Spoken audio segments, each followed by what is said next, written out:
우리는 지난 주일에 똑같은 본문을 우리가 이제 살펴봤는데 오늘도 이 같은 본문을 가지고 그 내용을 살펴보고자 합니다.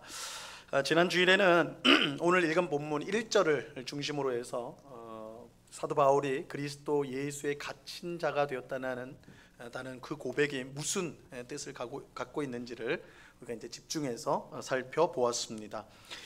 사도 바울은 복음을 전하다가 감옥에 갇히는 신세가 되었습니다. 그래서 에베소서는 감옥에서 쓴 편지다 말씀을 드렸죠.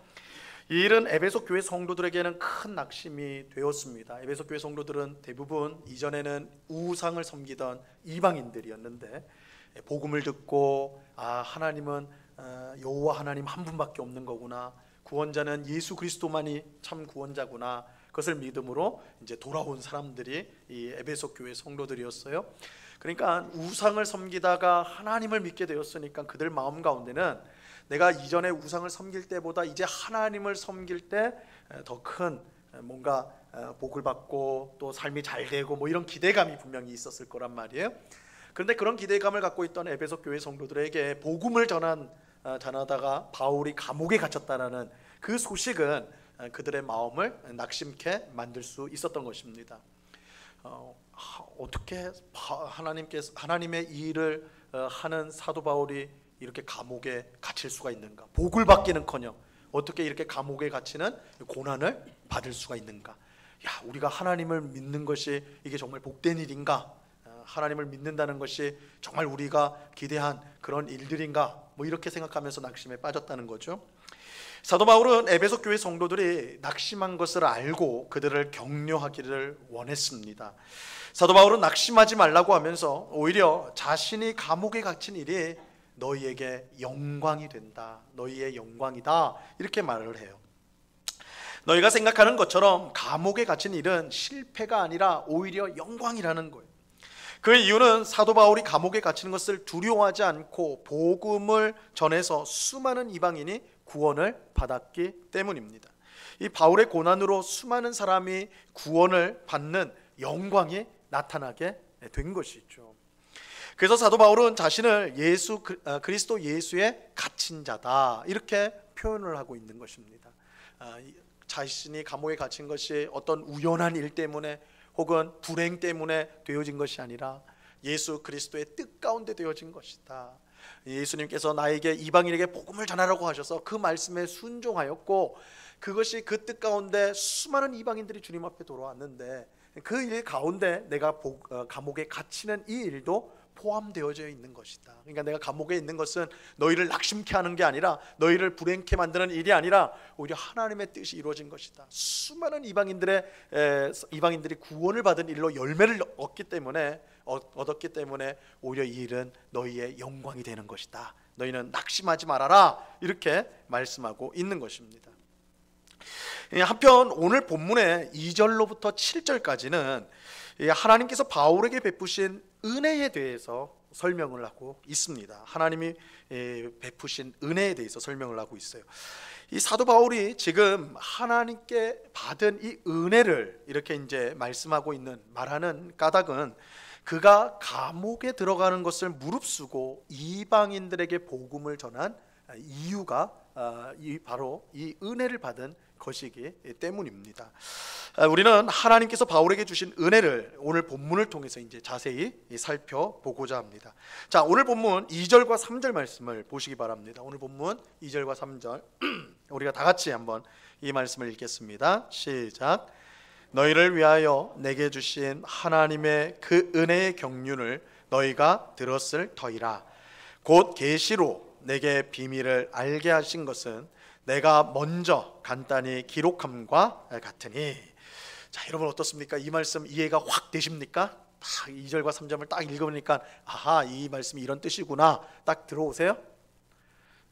고개를 끄덕이는 성도님도 있는데 자, 예배 마치고 한번 물어봐야 되겠어요? 이 말씀 참 쉽지 않아요. 왜 그러냐면 단어 자체가 좀 어려운 단어들이 많이 들어와 있어요. 은혜의 경륜, 이런 무슨 뜻인지 알겠어요? 은혜의 경륜. 이 경륜이란 말 우리 잘 사용하지 않죠? 이거 무슨 자전거 타고 경주하는 그 경륜 말하는 건가? 그건 아닐 텐데, 그죠? 경륜, 은혜의 경륜. 또 옆에 가니까 계시라는 말도 나오고 또 비밀이라는 말도 나와요. 단어도 나와요. 그러니까 우리가 평소에 잘 쓰지 않는 단어들이 이 집중해서 나오기 때문에 이 문장, 이 구절을 이해하기가 이제 쉽지가 않습니다. 먼저 이 은혜의 경륜부터 보면 이 경륜이란 말은 보통은 계획, 경영이라는 뜻을 갖고 있어요. 무엇을 계획한다, 계획 혹은 경영한다. 그래서 이 원래는 이제 성경 원어로 오이코노미아라는 단어인데, 이 오이코스가 집이에요, 집. 그러니까 집에서 집안일을 하는 거, 어떤 집안의 일들을 행하는 거, 이걸 이제 경영, 여기서 이제 그런 뜻이 나오는 거예요. 경영하다, 또 어떤 일을 계획하다, 이렇게 되는데, 이 보통은 이제 계획, 경영 이런 뜻으로 쓰이지만 오늘 본문에서는 이 계획과 경영보다는 하나님이 맡겨주신 직분이라는 뜻으로 사용이 됩니다. 자, 그렇다면 2절은 이렇게 다시 말할 수가 있습니다. 너희를 위하여 내게 주신 하나님의 그 은혜의 직분을 너희가 들었을 터이라. 은혜의 직분, 하나님께서 은혜로 우리에게 직분을 주셨다. 이렇게 직분이로 좀 경륜을 바꾸니까 좀 이제 쉬워지죠. 그런데 하나님께서 바울에게 주신 은혜의 직분이 구체적으로 무엇일까요? 바로 사도직입니다. 사도직. 여러분, 우리가 바울을 말할 때 그냥 바울이라고 말하지 않고 그 앞에 꼭 붙이는 말이 있죠. 사도 바울이라고 그러잖아요. 사도 바울, 그죠? 하나님께서 바울에게 사도라는 직분을 주셨기 때문입니다. 여기서 이 사도라는 말은, 사도는 그 말 그대로, 그 뜻대로 그대로 하면 보내심을 받은 사람이라는 뜻입니다. 보내심을 받은 사람.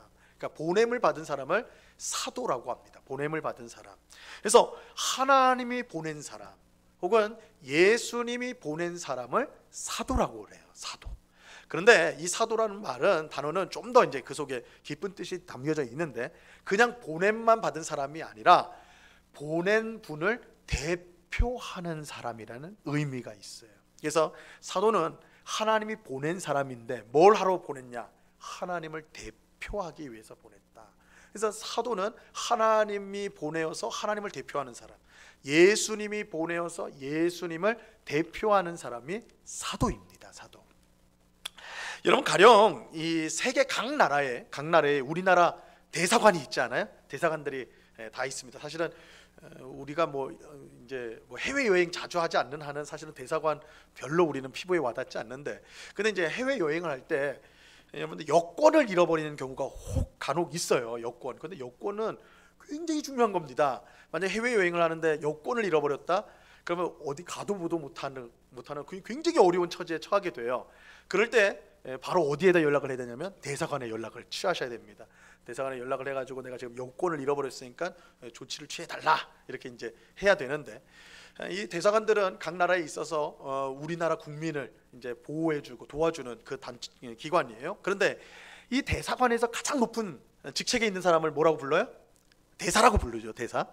그래서 미국 대사관에는 미국 대사가 있는 거고, 일본 대사, 중국 대사, 이렇게 이제 대사라고 부르는데, 이 대사는 쉽게 말해서 우리나라를 대표해서 그 사람을 보낸 거예요. 그죠? 우리나라를 대표하는 사람입니다.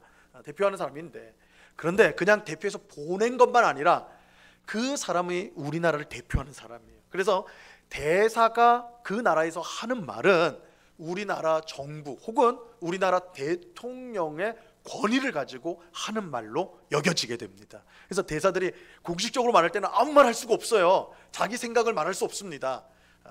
본국에 다 지시를 받는 거예요. 정부에서 혹은 대통령의 지시를 받아서 그 말만 하는 거예요. 왜냐하면 자기가 그를 대표하기 때문에.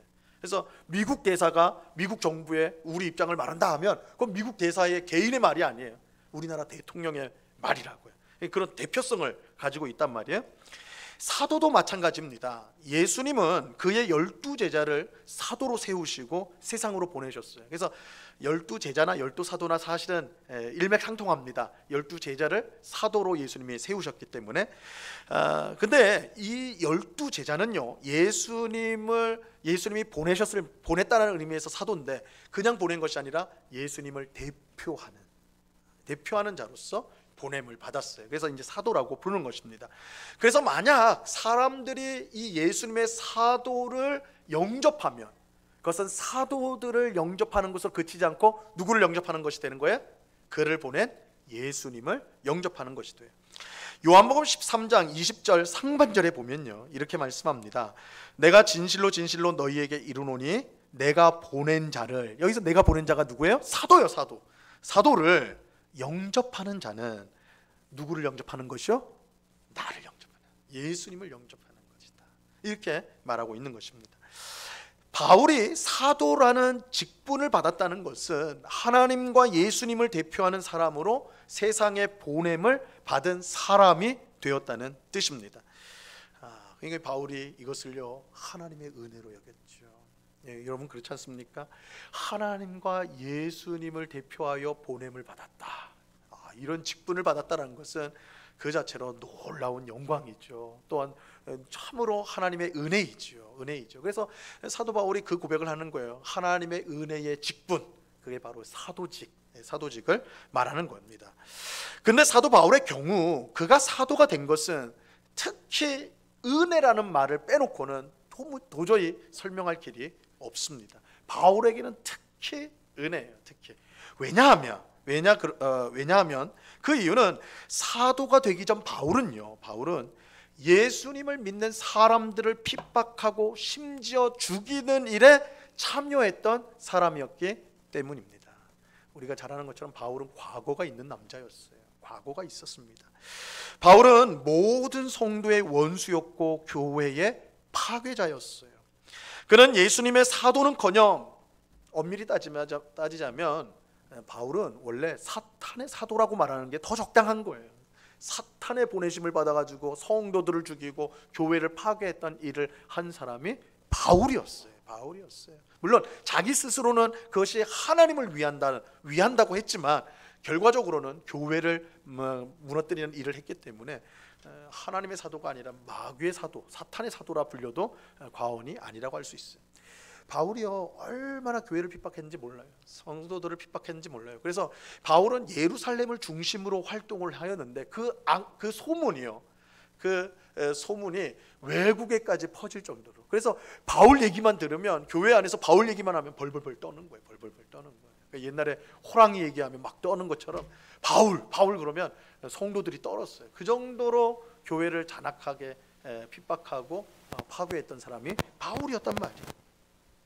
그런데 그런 악랄했던 바울이요, 지금 어떻게 됐다고요? 사도직을 받았단 말이에요. 이제는 하나님과 예수님을 대표하여서 세상 가운데 나가서 복음을 전하는 자가 되었단 말이에요. 그러니까 은혜가 아닐 수가 없는 것이죠. 하나님의 은혜로 바울은 마귀의 사도에서 예수님의 사도가 된 것입니다. 그런데 이 놀라운 변화가 언제 일어났는가? 이 바울이 예수님을 믿는 성도들을 핍박하기 위해서 다메섹으로 가는 길이었어요. 이 다메섹은 이스라엘 땅에 있는 도시가 아닙니다. 오늘날에 하면 시리아에 있는, 그러니까 외국이에요. 외국, 쉽게 말해서. 그러니까 바울이 얼마나 열심히 있었냐면 예루살렘, 유대 땅 안에 있는 교회만 핍박하는 걸로는 성이 차지를 않았어요. 그래서 외국으로 원정을 가는 겁니다. 지금 그래서 저기 시리아에 있는 이 다메섹에 있는 교회 성도들을 핍박하기 위해서 그리로 가는 거예요. 원정길에 떠났어요. 근데 그 가는 길 가운데 갑자기 낮인데 태양보다 환한 빛이 바울과 일행에게 비춰진 겁니다. 당연히 너무 놀래가지고 그 자리에 다 엎드리죠. 이때 부활하신 예수님이 바울에게 나타났어요. 그리고 하신 말씀이, 바울아 왜 너는 나를 괴롭히느냐, 왜 나를 핍박하느냐. 예수님은 사실은 바울이 예수님을 핍박한 적은 없어요. 예수님 만난 적이 없으니까. 그럼에도 불구하고 예수님은 바울에게 너는 왜 나를 핍박하느냐 이렇게 하셨거든요. 이 말은 바울이 핍박했던 성도와 교회가 곧 예수님이라는 것을 보여주는 거예요. 교회가 뭡니까? 성도들의 모임이 교회예요. 그 모임을 예수님은 그것이 내 몸이다 말씀하셨잖아요. 그래서 사도 바울이 에베소서에서도 이 교회가 성도들로 이루어진 건물이다, 성도로 이루어진다. 이 신학 사상이 어디서 왔는가? 예수님이 왜 나를 괴롭히느냐, 이 말씀에서 이게 다 형성이 되는 거예요. 나중에 이제 것들이 다 생각이 나서 형성이 되겠죠. 그래서 예수님이 교회다, 이것을 이제 이 말씀을 통해서도 확인할 수 있습니다. 어쨌든 이 사건을 통해 가지고 바울은 이전까지 교회를 핍박하고 성도를 핍박하는 반대하는 자에서 이제는 예수님을 믿는 성도로 거듭나게 됩니다. 그런데 부활하신 예수님은 바울을 향한 특별한 계획을 갖고 있었어요. 그래서 다메섹에 있는 아나니아라는 제자를 찾아가게 하고 그를 통해 그 계획, 특별한 계획을 바울이 듣게 하십니다.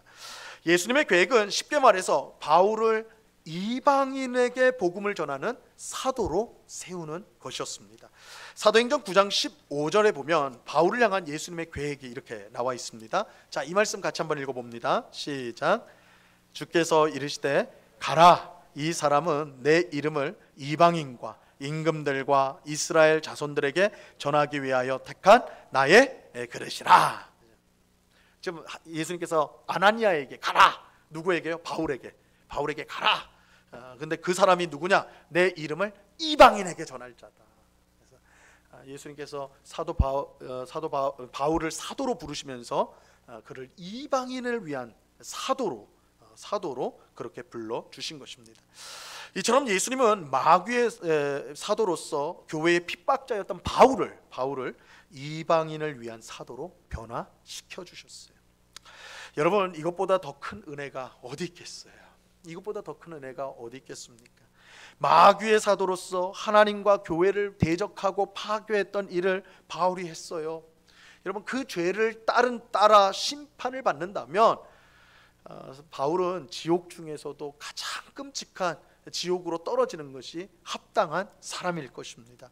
그런데 예수님은 그를 심판하기는커녕 하나님과 예수님을 대표하는 사도로 그를 세워주셨던 것입니다.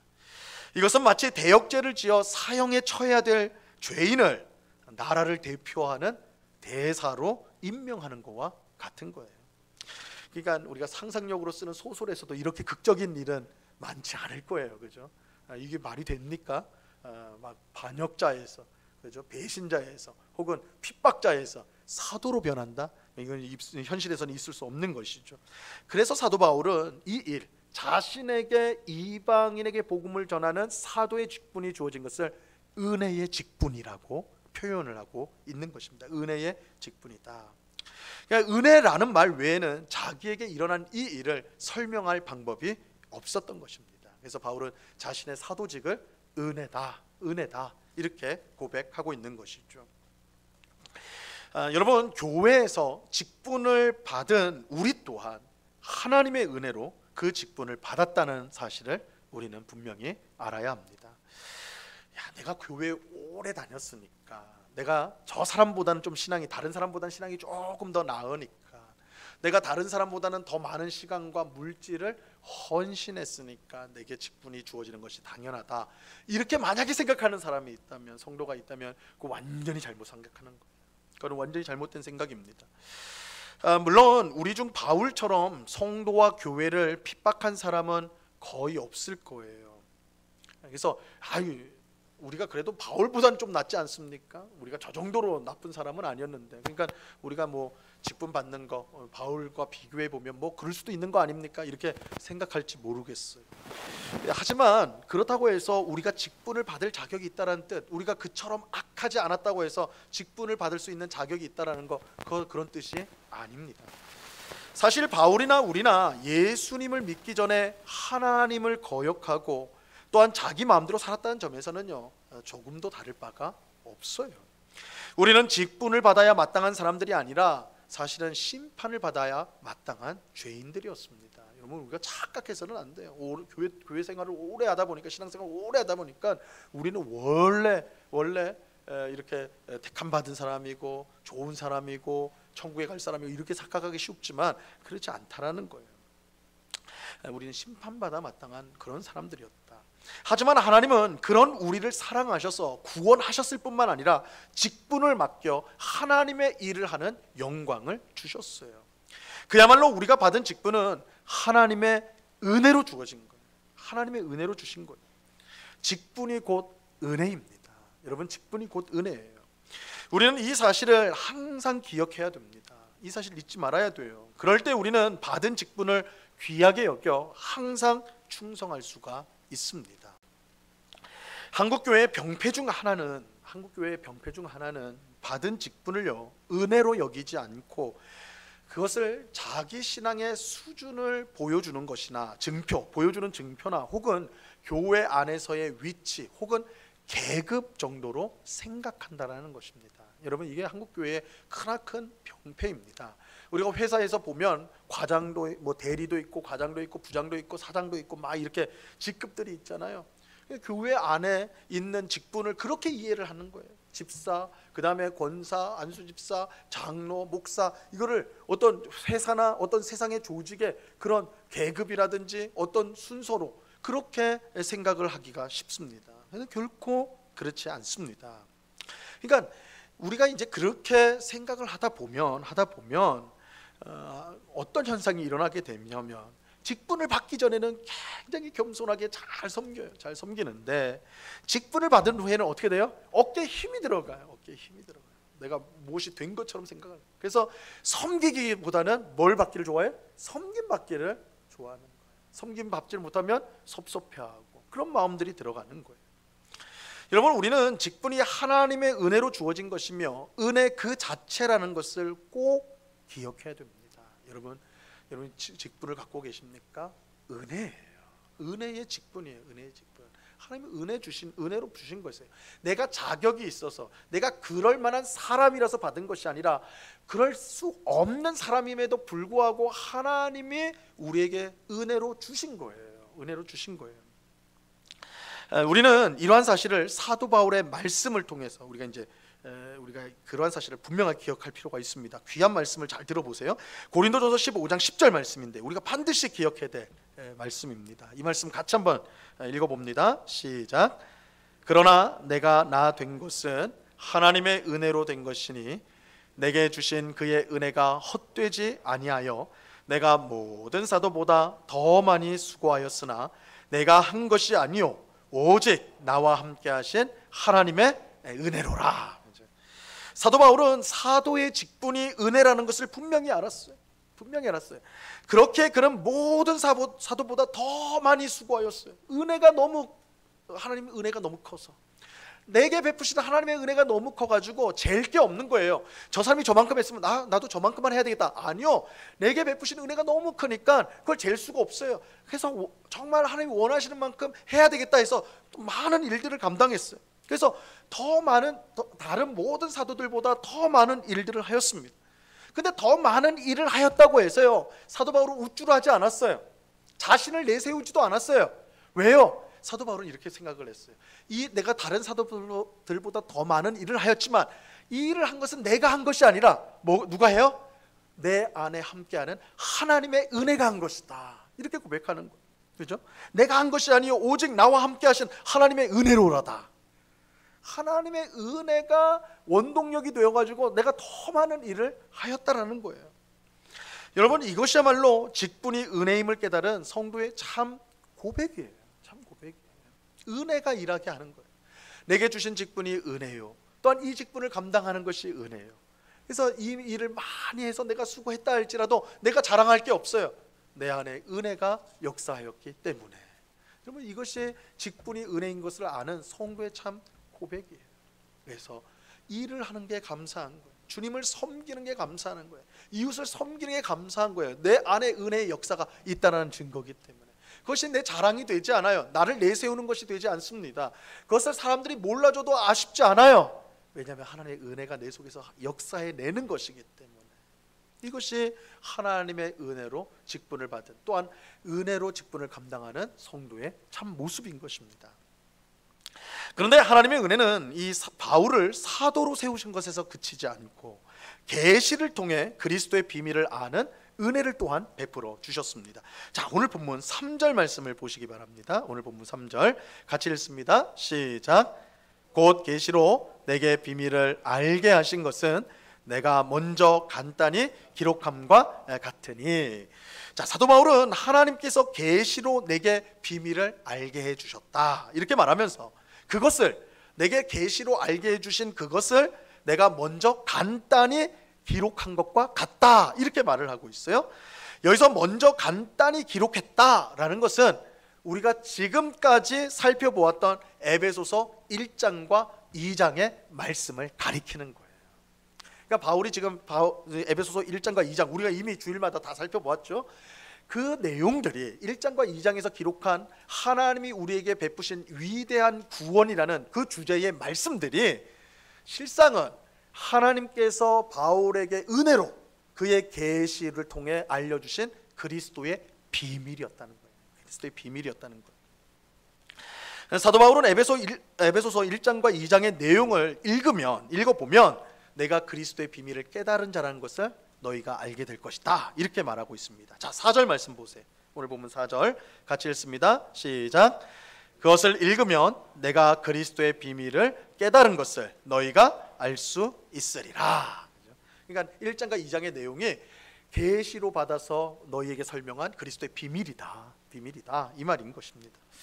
사도 바울이 여기서 말하는 이 비밀이라는 단어, 이 비밀이라는 단어를 우리가 좀 주목해야 되는데, 이 비밀이라는 단어는 그저 몇 사람만 아는 아주 은밀한 내용을 뜻하는 것이 아닙니다. 우리는 보통 비밀이라고 하면 야, 비밀이야, 비밀.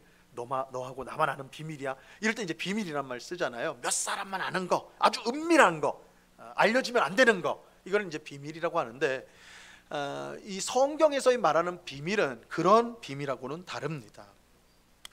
사실 우리가 이제 보통 생각하는 이 비밀, 몇 사람만이 아는 은밀한 비밀, 이것을 이 바울 당시에 있었던 종교에서는 그 비밀을 그 뜻으로 사용하기도 했습니다. 우리가 이제 보통 비밀 종교라고 하는데, 바울 당시에 있던 종교들 중에는 비밀 종교라는 게 있었어요. 비밀 종교. 이 비밀 종교에서는요, 비밀을 깨달은 사람만이 구원을 받을 수 있다. 그러니까 비밀을 모르면요, 구원을 받을 수가 없는 거예요. 근데 그 비밀은 누구만 알 수 있느냐? 그 종교의 몇 사람만 알 수 있는 거예요. 몇 사람만. 그래서 우리 종교만이 구원의 비밀을 갖고 있다, 이렇게 주장하는 자들이 있었다라는 거예요. 그런데 여러분, 이것은요, 옛날에만 그런 것이 아니라 오늘날도 사실은 마찬가지예요. 오늘날 이단들도 똑같이 주장을 합니다. 한번 잘 들어보시면 이단들도 똑같은 주장을 해요. 이단들은 자기들만 알고 있는 비밀이 있다고 주장합니다. 그래서 비밀이란 말 되게 좋아합니다. 그죠? 이단들 보면 이 비밀이란 말, 비밀이 열린다, 비밀이 뭐 이렇게 비밀을 이렇게 비밀을 좋아해요. 비밀을 좋아해요. 그리고 그 비밀을 소유해야지만, 그 비밀을 알아야지만 구원을 받는다, 이렇게 이제 주장을 합니다. 그러면 어떻게 그 비밀을 알 수 있느냐? 그들이 뭐라고 말을 해요? 하나님이 보냈다는 교주에게서만 그 비밀에 대한 지식을 얻을 수 있다라고 가르쳐요. 여러분, 이단 중에는 하나님과 예수님만 믿는 종교 이단 없어요. 반드시 교주가 있습니다. 반드시. 하나님, 예수님 믿는다고 하지만 그 사이에 반드시 교주를 껴넣어요. 그리고 그 교주는 어떠냐? 하나님과 예수님이 준 비밀을 갖고 있다고 말을 합니다. 반드시 비밀을 갖고 있어요. 그래서 그 교주에게서 비밀을 알아내야지 구원을 얻는 거예요. 그럼 그 교주에게서 어떻게 비밀을 알아내느냐? 그죠? 몸을 바치고 마음을 바치고 있는 물질을 다 바쳐가지고 그 교주에게서 비밀을 알아내야 한다는 거예요. 돈과 시간, 몸을 교주를 위해 다 바치는 그런 끔찍한 일들 발생하는 거, 그 뉴스에서 나오는 게 다 그 내용 아니에요? 그죠? 교주에게서만 이 비밀을 알 수 있다. 하지만 오늘 본문에서 사도 바울이 말씀하는 비밀은요, 그런 비밀이 아닙니다. 그런 비밀이 아니에요. 그러니까 이단들이 보통 말하는 그런 비밀과 단어가 같지만 전혀 그런 뜻이 아닙니다. 몇몇 선택된 사람들만이 알 수 있는 비밀이 아니에요. 그런 비밀은 성경이 말하는 비밀과 거리가 멉니다. 여기서 비밀, 이 사도 바울이 지금 말하고 있는 이 비밀은 하나님의 구원 계획으로서 지금까지 숨겨져 있다가 때가 되어가지고 사도들과 선지자들을 통해서 온 세상에 드러난 것을 말하는 거예요. 자, 오늘 본문 5절 말씀 보세요. 오늘 본문 5절. 성경이 말하는 비밀이라는 게 어떤 것인가? 5절. 자, 같이 읽습니다. 시작. 이제 그의 거룩한 사도들과 선지자들에게 성령으로 나타내신 것 같이 다른 세대에서는 사람의 아들들에게 알리지 아니하셨으니. 자, 이 말씀의 핵심은 이거예요. 비밀은 하나님의 비밀, 이거는 구원 계획인데 그 비밀은 이제는 그의 거룩한 사도들과 선지자들에 의해 성령으로 어떻게 됐다고요? 나타났다라는 거예요. 중요한 것은 이제 나타났다라는 거예요. 그래서 누구나 이 말씀을 통해서 알 수가 있게 되었다. 몇 사람만이 아는 은밀한 지식이 아니라 사도들과 선지자들을 통해 성령께서 이제는 누구나 알 수 있도록 드러내신 것이다 라는 것입니다. 여러분, 기독교는 몇몇 사람만이 알 수 있는 비밀을 가진 종교가 아닙니다. 기독교에는 그런 비밀이 없어요. 목사나 신학자만 알고 있는 비밀은 존재하지 않습니다. 40일 금식을 몇 번 하는 사람만이 알 수 있는 그런 비밀이 존재하지 않는다는 거예요. 그렇죠? 보통 수준의 신앙이 아니라 대단한 신앙을 갖고 있는 사람만 알고 있는 비밀, 그런 거 기독교 안에 없어요. 우리 교회 안에만 있는 비밀, 그런 거 없어요. 그런 거 말하는 사람이 그거 사기꾼이에요. 거짓이에요. 오늘 분명히 말씀하잖아요. 사도들과 선지자를 통하여 성령께서 이제 드러내셨다고요. 드러내셨다.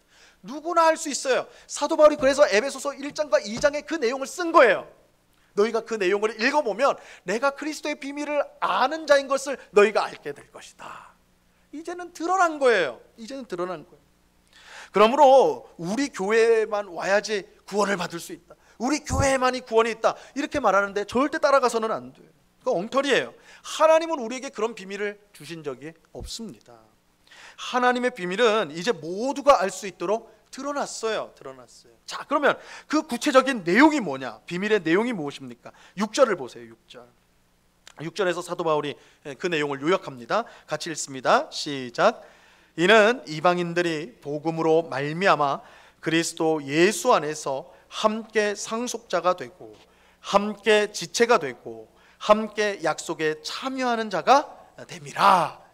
간단히 말해서 이 비밀이란 게 뭐냐면 하나님의 선택된 백성인 유대인과 또한 하나님과 상관없었던 백성인 이방인들이 이제는 복음을 통해서 예수님 안에서 함께 구원을 받게 되었다라는 거예요. 이게 비밀이에요. 이게 비밀.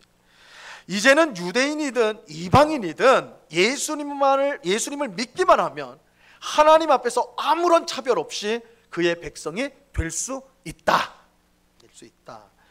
그들은 함께 하나님 나라의 상속자가 되고 함께 한 몸을 이루고 함께 하나님이 주시겠다고 약속하신 복에 함께 참여하게 된다. 이게 비밀이에요. 이게 비밀. 그래서 쉽게 말해서 이제 더 이상 유대인과 이방인은 없다. 우리가 전에 2장을 살펴보면서 그 말을 했죠. 이제 예수님 안에서는 경상도, 전라도 사람 없다. 남한 사람, 북한 사람 없다. 남자, 여자 없다. 흑인, 백인 없다. 그 말씀하셨잖아요. 이게 비밀이에요.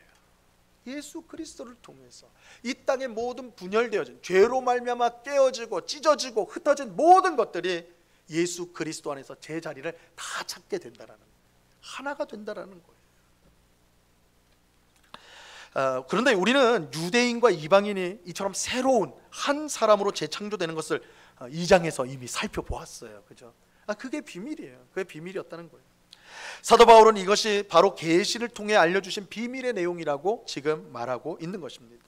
그런데 이것만이 아니죠. 1장에 보면, 에베소서 1장에 보면 유대인과 이방인이 하나 되는 정도가 아니라 죄와 저주로 망가진 모든 만물, 그 범위가 사람에 그치는 것이 아니라 우주 모든 만물로 이제 확대가 돼가지고 우주의 모든 만물, 죄로 말미암아 깨어지고 망가진 우주 만물이 예수님 안에서 원래의 자리로 찾아가 하나님이 주신 역할을 감당하게 된다는 내용이 나와요. 자, 여러분 기억하실지 모르겠어요. 1장 10절 말씀, 우리 같이 한번 읽어봅니다. 시작.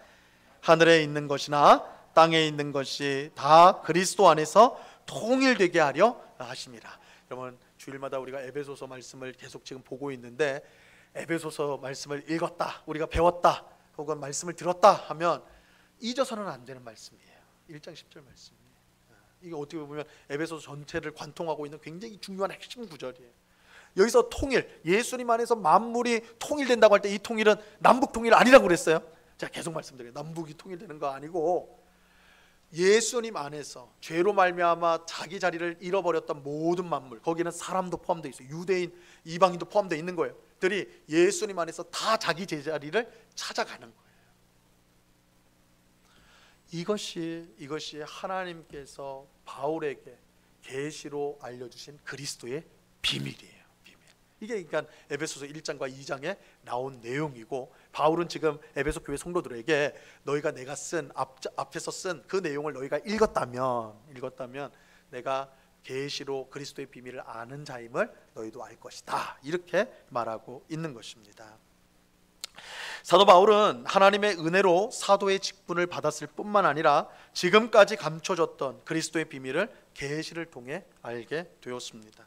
바울은 그가 은혜로 받은 사도의 직분이 너무나 영광스럽고, 그가 은혜로 알게 된 그리스도의 비밀이 너무나 귀하여서 그것을 이방인들에게 전하지 않고는 견딜 수가 없었습니다. 그래서 그는 감옥에 갇히는 고난에도 굴복하지 않고 끝까지 사도의 직분을 감당하고 그리스도의 비밀, 복음을 그들에게 전하였던 것입니다. 그러니까 사도 바울이 지금 여기서 핵심적으로 말한 건 이겁니다. 내가 지금 감옥에 있는데 너희 실망할 필요 없다, 이건 하나님의 뜻이다. 그러면서 뭐라고 하냐면, 내가 왜 감옥에 갇히게 됐느냐, 하나님이 주신 은혜가 너무 커서 이방인들에게 복음을 전하는 이 사명을 내가 멈출 수가 없다. 하나님의 은혜로 내가 이렇게 감옥에 들어오게 된 것이다. 이 고백을 하고 있는 것입니다. 하나님의 은혜로 된 것이다. 이게 이제 핵심적인 부분이죠. 자, 이러한 사실을 오늘 본문 마지막 절인 7절에서도 우리가 확인할 수가 있습니다. 7절 말씀 같이 읽습니다. 시작. 이 복음을 위하여 그의 능력이 역사하시는 대로 내게 주신 하나님의 은혜의 선물을 따라 내가 일꾼이 되었노라. 사도 바울이 감옥에 갇히는 것을 두려워하지 않고 이방인들에게 복음을 전할 수 있었던 것은 그가 원래 용감했던 사람이었기 때문이 아닙니다. 그가 아주 신념이 강한 사람이라서, 내 신념은 감옥에 가서도 꺾이지 않는다, 그래서 이렇게 된 것이 아닙니다. 바울이 그렇게 할 수 있었던 것은 하나님의 은혜 때문이었습니다. 하나님의 은혜 때문이었어요.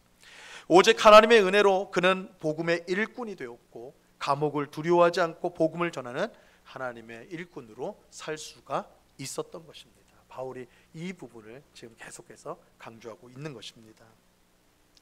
여러분, 하나님은 어떤 사람을 기쁘게 사용하실까요? 하나님은 어떤 사람을 사용하실까요? 능력이 있고 자신감이 있고 재주가 많은 사람, 그런 사람을 하나님 기쁘게 사용하실까요? 그런 사람 찾아서 교회를 다 보면서, 야, 누가 좀 재능이 있나, 누가 좀 능력이 있나, 누가 좀 시간이 있나, 누가 좀 건강한가, 그러실까요? 사실 그러한 것들은요, 하나님이 우리에게 은사로 주시면 그만이에요. 그렇죠? 하나님은 몸이 약한 사람은 강하게 하실 수 있고요, 가난한 사람은 부자로 만드실 수 있고요, 그거 얼마든지 능력이 돼요. 하나님, 그건 사실 문제가 되지 않아요. 여러분, 우리에게 있는 조건은 하나님 앞에 문제가 되지 않습니다. 우리는 그게 크게 보는데, 하나님 전 시간도 없고요, 건강도 안 하고, 건강도 없고요, 돈도 없고요, 그래서 그거 좀 주신 다음에 저 좀 써주세요, 이렇게 생각하는데, 사실 하나님한테는 그게 장애가 되지 않아요. 하나님은 그래서 우리가 그런 것 없어서 못 쓰시는 하나님 아니에요. 그러니까 은사로 얼마든지 주실 수가 있다. 그럼 하나님은 어떤 사람 기쁘게 쓰시는가? 하나님이 기쁘시게 쓰는 사람은 하나님의 은혜를 아는 자입니다. 하나님의 은혜를 깊이 깨달은 사람입니다. 내게 주신 직분이 하나님의 은혜라는 걸 아는 사람, 직분이 은혜라는 것을 아는 사람, 하나님의 은혜로 섬겨야 된다는 것을 아는 사람을 하나님이 기쁘게 여기시고 사용하여 주시는 것입니다. 여러분, 하나님의 은혜가 임하면요, 마귀의 사도도 하나님의 사도가 될 수가 있습니다. 하나님의 은혜가 임하면 감옥에 들어가는 것을 알고도 이방인의 구원을 위해 거침없이 복음을 전할 수가 있는 것입니다. 하나님의 은혜가 우리를 하나님의 일꾼으로 만들어 주는 것입니다. 바라기는 오늘 예배하는 우리 모두가 이 오직 하나님의 은혜를 힘입어서 하나님을 섬길 수 있게 되기를 간절히 바랍니다. 내 힘과 능력과 재주를 의지하지 말고요, 겸손히 하나님께 은혜를 구할 수 있기를 바라요. 하나님이 이미 내게 주신 은혜를 깨닫기를 원하고, 더 큰 은혜로 하나님을 섬기는 우리가 되도록 그렇게 간구하는 우리가 되기를 바랍니다. 그럴 때 비록 우리는 부족하고 연약할지라도 하나님은 우리를 통해 귀한 역사를 이루어 가실 것입니다. 하나님은 은혜를 아는 자를 통해 지금도 역사하여 주십니다. 이 사실을 우리가 꼭 기억하고 내 삶이 은혜요, 내게 주신 직분이 은혜요, 그래서 이 받은 은혜로 평생 주님을 섬기겠습니다. 그렇게 고백하며 살아가는 오늘 예배하는 우리 모두가 될 수 있기를 우리 주님의 이름으로 간절히 축원합니다. 기도하겠습니다. 하나님 아버지, 감사합니다. 사도 바울은 하나님의 은혜로 직분을 받고 사도의 직분을 받고 하나님의 은혜로 계시로 그리스도의 비밀을 깨닫게 되었습니다. 그래서 그 은혜를 힘입어서 그는 감옥에 갇히는 것을 무릅쓰고 이방인에게 복음을 전하였습니다. 그의 삶은 하나님의 은혜로 가득 차 있었습니다. 그렇기에 그는 어떤 형편과 상황에 이르렀어도 하나님 앞에 감사할 수 있었고, 또한 자신을 자랑하지 않고 겸손할 수 있었고 하나님께 영광을 돌릴 수 있었습니다. 하나님의 은혜로 섬기는 사람이야말로 하나님의 일꾼이고 하나님을 기쁘시게 할 수 있는 사람입니다. 주님, 하나님께서 베푸신 은혜가 얼마나 큰지 우리 깨닫는 저희가 되게 하여 주시옵소서. 그리고 주신 은혜로 힘입어서 주님을 섬기는 또한 저희 모두가 될 수 있도록 주님 꼭 붙잡아 주시옵소서. 그래서 정말 우리의 평생이 하나님의 은혜의 열매로서 우리 하나님께 영광을 돌리는 그런 복된 삶을 살아가는 우리 모두가 될 수 있도록 이 시간 우리에게 굳센 믿음과 은혜를 충만하게 하여 주시옵소서. 감사와 찬양을 주께 드려오며 예수 그리스도 이름으로 기도드리옵나이다. 아멘.